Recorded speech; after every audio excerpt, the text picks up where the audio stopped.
Hundreds of Filipinos are now starting to feel the impact of the economic crisis in Sri Lanka. Some of them are struggling to make ends meet amid skyrocketing prices of basic commodities. The situation has sparked daily protests in the island nation as a South Asian country, for the first time in its history, has failed to pay its debts that fall due. The crisis is a combination of decades of financial mismanagement worsened by allegations of corruption, the COVID-19 pandemic, and the war in Ukraine. Close to 600 Filipinos are working and living in Sri Lanka. Daily po, mayroon pong nangyayari na protesta. Kaso nga lang, mayroon na pong tirgasan at saka yung pagbubomba po nila ng tubig. Pero malayo po sa aming tinitirhan, sir. The country is also low on food, fuel, and essential items like medicines, pushing prices of basic goods to an all-time high. Yung mga ibang rice, yung 100 rupees naging 200 rupees na po siya, sir. So yun. At tapos sa sugar, na 150 naging 300. Sa mga supermarket po dito is napupusan yung mga pagkain sa shelves.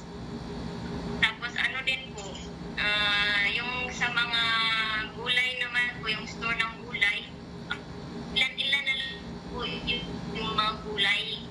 The Foreign Affairs Department says it is prepared to bring Filipinos home immediately.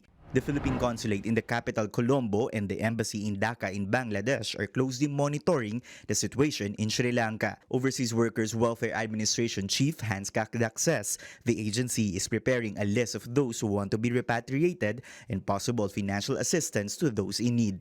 And in the face of a record high debt because of the pandemic, what are the chances that the Philippines will go the way of Sri Lanka? Think tank Ibon Foundation says the path is highly unlikely for the country. An analyst adds Sri Lanka and the Philippines are on different directions in terms of economic growth.